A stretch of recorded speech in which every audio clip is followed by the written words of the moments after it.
just from my point of view, certainly there is a theoretical possibility of Ukraine losing, whatever that means. But I think there's a risk in the debate at the moment in our respective countries of sort of sentiment swinging too much.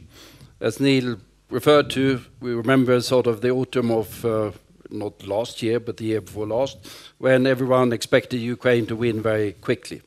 And then the enormous expectations built up on the counteroffensive during the summer, and then now we are in the phase of disappointment and pessimism. I think that's overblown.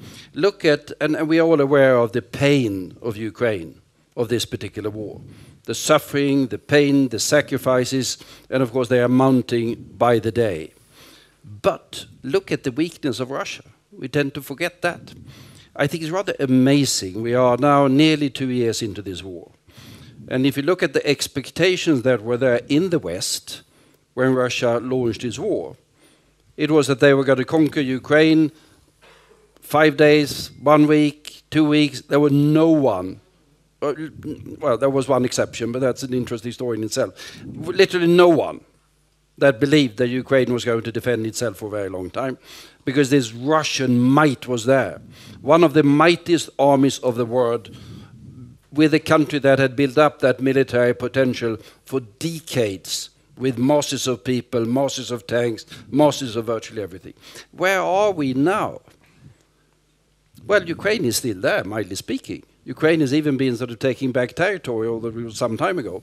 But primarily, I think the most striking fact about these years of wars is that the Russian army has not been able to conduct a single successful military offensive since February of March of 22.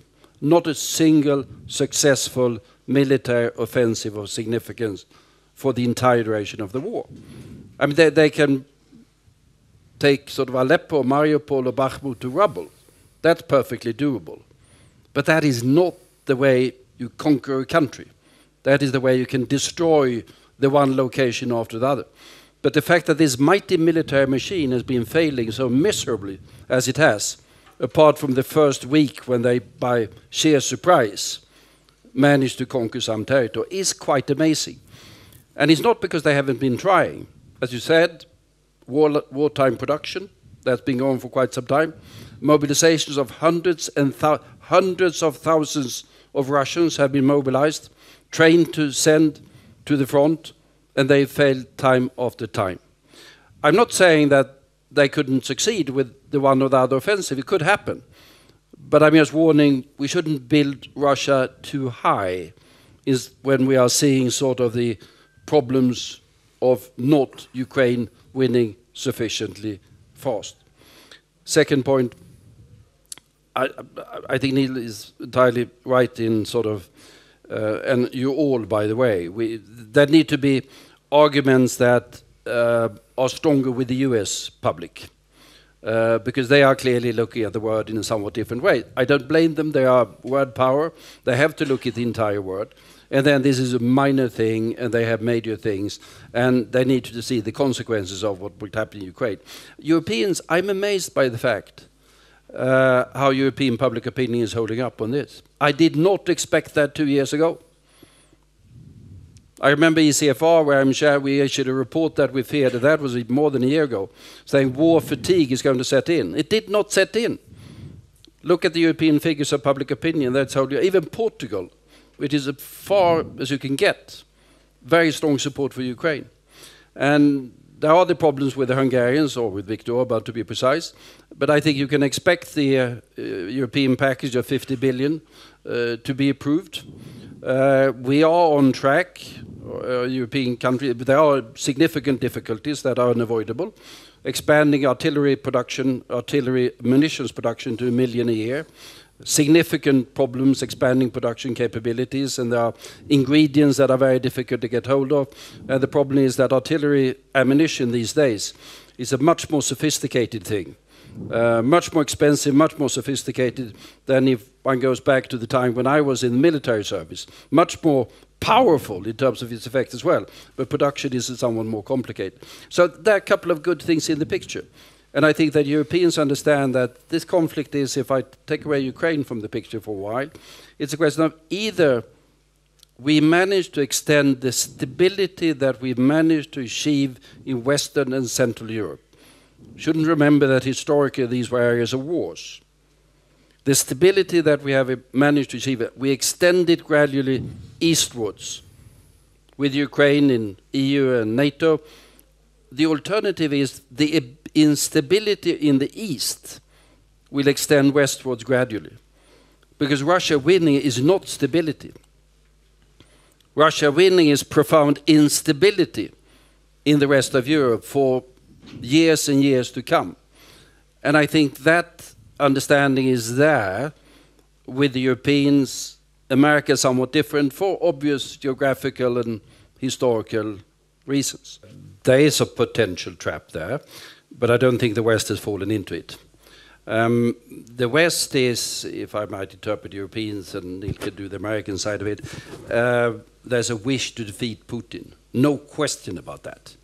Is defeating the Putin regime that is the aim. It's not necessarily the Ukrainian army occupying Novosibirsk, because that's slightly unrealistic. Exactly what Russia will emerge, that we don't know. But we do know that this particular war was launched by Mr. Putin himself. He might have sort of gotten support for it further down the line. There are quite a lot of Russians who say that stupidity to launch this particular war, insane of the man, but we can't afford Russia to lose because we are afraid of the consequences of what happened. But the West absolutely determined there will be no peace as long as Mr. Putin is there. There might be something that is well short of peace, but peace with Putin is simply not possible. He must be defeated. And then just the point on the investment and the money, and Niall made the point, but just to reinforce that, it is, I shouldn't say small money, because it's a lot of money, but if you take the European support, which is far larger than the American support at the moment, it's 0.3 of our GDP. 0.3% of GDP is a lot of money. But I mean, we have 2.0% of GDP for defense spending.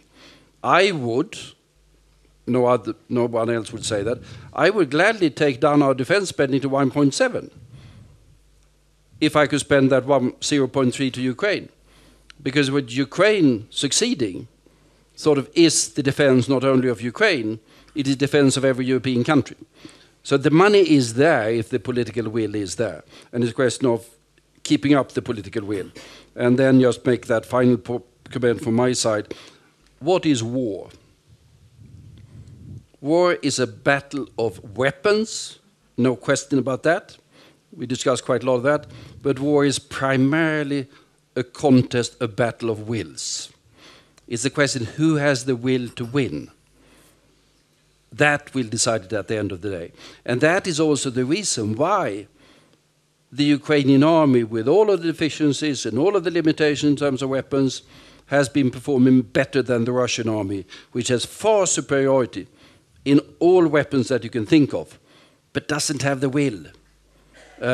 Ukrainians have the will to defend their country. The Russian soldiers on the front line, they have the will to survive themselves and accordingly defend themselves in the trenches. That's perfectly understandable. But the will to really go to offensive has been demonstrated. They don't have that particular will. Ukraine has the will. And that is make me long-term. I mean, Ukraine might lose temporarily, might happen. But at the end of the day, in the context of wills, there's no way that Ukraine can lose.